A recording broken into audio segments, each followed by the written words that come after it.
Cea mai frumoasă melodie din partea lui Marius, special pentru dușmanii care oricât de mulți bani se gândă cea mai nouă melodie, așa cum spune Marius, din partea lui Marius pentru dușmanii care oricât de mulți bani are avea dușmanii lui, nu contează, tot la mișto îi ia. Melodia asta numărul 1 făcută, cea mai nouă, recentă, care nici nu am cântat-o pe nicăieri. Sincer, e pentru prima oară care o cânt. Ia-o-ți.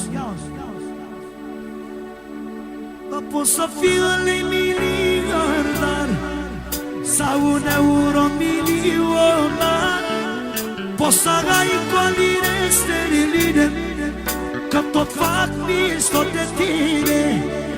Poți să fii un miliardar sau un euro milionar, poți să ai colire sterline, că tot fac mișto de tine. La mișto te iau, la mișto te iau, cum vreau eu. La mișto te fac, nu e greu, nu pot fi te-am amețit. Solo! De la Danis pentru cea mai tare dansatoare, pentru Roza, să trăiască! Fără număr s-a primit încă 2 milioane. Păi 1, 2, 3, și... Solo! De la Giorgău, pentru băiatul lui, pentru sărbătoritul din această seară, Raul, pentru băiatul lui Pisoi, 1 milion. 1.500.000 pentru băiatul lui Marian, pentru Maxica și băiatul lui, fratele lui. 1.500.000 pentru fratele lui, pentru Calu și băiatul lui, pentru Blondu și băieții lui, pentru copiii la toată lumea. 2 milioane, trăiască familia.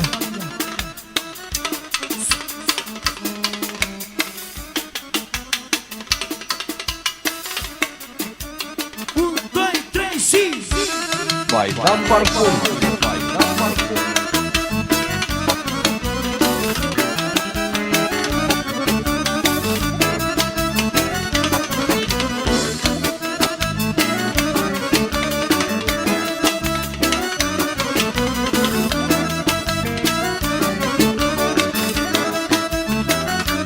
Solo! Tot din partea lui Giorgău.